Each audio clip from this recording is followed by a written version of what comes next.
ఈరోజు మార్నింగ్ మీడియాతో మాట్లాడుతూ మోదీ ప్రభుత్వం ఇళ్లను కట్టుకుంటూ పోతే కాంగ్రెస్ ప్రభుత్వం కూల్చుకుంటూ పోతుందని ఒక కామెంట్ చేశారు. ఖమ్మంలో కానీ పేరుతో హైదరాబాద్లో కానీ కూల్చివేతలకు ప్రయారిటీ ఇస్తుంది, కట్టడం లేదు అని చెప్తున్నారు.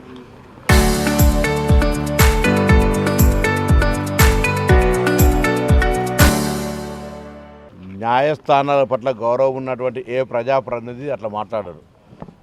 మేము వ్యక్తిగతంగా అక్కడ ఎవరికి వ్యతిరేకం కాదు.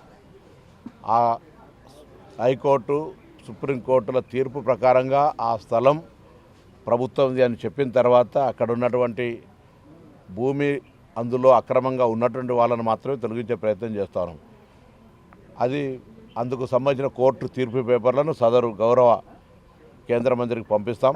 రాజకీయపరమైన ఆరోపణలు చేసేటప్పుడు కొంత బాధ్యతగా చేయాల్సిన అవసరం ఉంటుంది. నేను వారికి ఆ విషయం పట్ల పూర్తిగా అవగాహన లేకుండొచ్చు. నేను ఖమ్మం జిల్లా కలెక్టర్ కూడా కోరుతా ఉన్నా. దానికి సంబంధించిన ఒక నివేదిక, కోర్టు తీర్పు, ఒక బ్రీఫ్ నోటును గౌరవ మంత్రి గారికి పంపిస్తే వారికి దాని పట్ల అవగాహన వస్తుంది. రైతు భరోసా కూడా ఎప్పుడు ఇస్తారు అని బండి సంజయ్ ప్రశ్నిస్తున్నారు. కేంద్రం నుంచి అనేకమైన అంశాలు, ముఖ్యంగా రాష్ట్రము ఆర్థికంగా అనేక ఇబ్బందుల్లో ఉన్న మాట తెలుసు.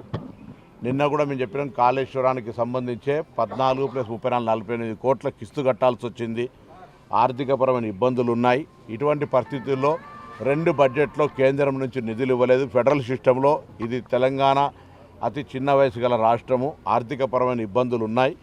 దానికి అనుగుణంగా పక్కన ఆంధ్రప్రదేశ్కి ఇచ్చే విధంగా కాకపోయినా కనీసం అందులో సగమైన తెలంగాణకు ప్రత్యేకమైన నిధులు ఇచ్చి తెలంగాణను ఆర్థికంగా ఆదుకోవడానికి ప్రయత్నం చేయాల్సిన మంత్రే రాష్ట్రంలో ఉన్నటువంటి ప్రభుత్వాన్ని విమర్శిస్తే అంతకంటే దౌర్భాగ్యం ఇంకొకటి లేదు. తెలంగాణ మీద వివక్షపూరితంగా కక్ష సాధింపుగా వ్యవహరిస్తున్నటువంటి బీజేపీ తీరు ముందు ప్రజలకు జవాబు చెప్పాలి. తెలంగాణకు మనం కట్టే పన్నులు వస్తున్నటువంటి విధానం తెలియజెప్పాలి. తెలంగాణకు వీలైతే కేంద్రం మీద ఒత్తిడి తెచ్చి నిధులు తీసుకురావడానికి ప్రయత్నం చేయాలని మంత్రి గారిని కోరుతా ఉన్నాం.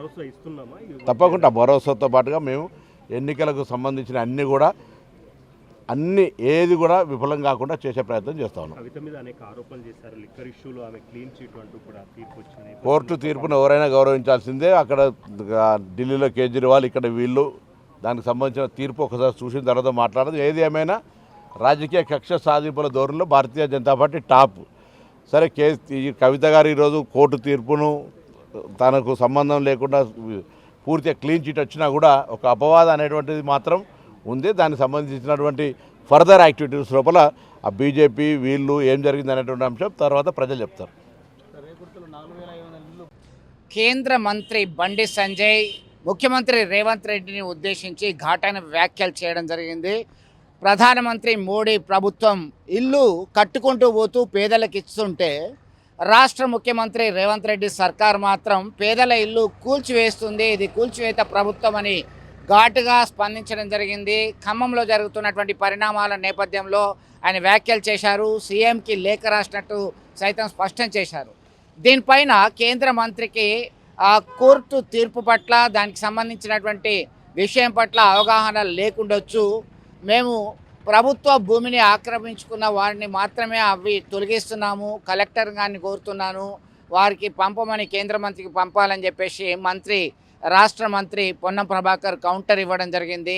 ఇటు కేంద్ర మంత్రి బండి సంజయ్, రాష్ట్ర మంత్రి పొన్నం ప్రభాకర్ల మధ్య మాటల యుద్ధం అయితే కొనసాగిందని చెప్పుకోవచ్చు. దీనిలో భాగంగా చట్టాలు, కోర్టు ఇచ్చినటువంటి తీర్పుల మేరకే పనిచేస్తున్నాం, మేము ఎవరికి వ్యక్తిగతంగా వ్యతిరేకం కాదు, హైకోర్టు సుప్రీంకోర్టు ఇచ్చినటువంటి గైడ్లైన్స్ మేరకు మాత్రమే అందులో ఉన్నటువంటి నిర్మాణాలను తొలగిస్తున్నామని చెప్పి పొన్నం ప్రభాకర్ స్పష్టం చేయడం జరిగింది. మొత్తం మీద ఇది కూల్చివేత ప్రభుత్వం అని చెప్పి ఘాటైన వ్యాఖ్యలు చేసినటువంటి సంజయ్ మరి కనీస అవగాహన లేదా అనేటువంటి వ్యాఖ్యలతో పొన్నం ప్రభాకర్ ఇద్దరు మాట్లాడుతున్నటువంటి మాటలు మాత్రం రాజకీయ వర్గాల్లో ఒక చర్చకు దారితీసిందని చెప్పొచ్చు. ఒకసారి చూద్దాము సంజయ్ ఏమన్నారు, పొన్నం ఏమన్నారు.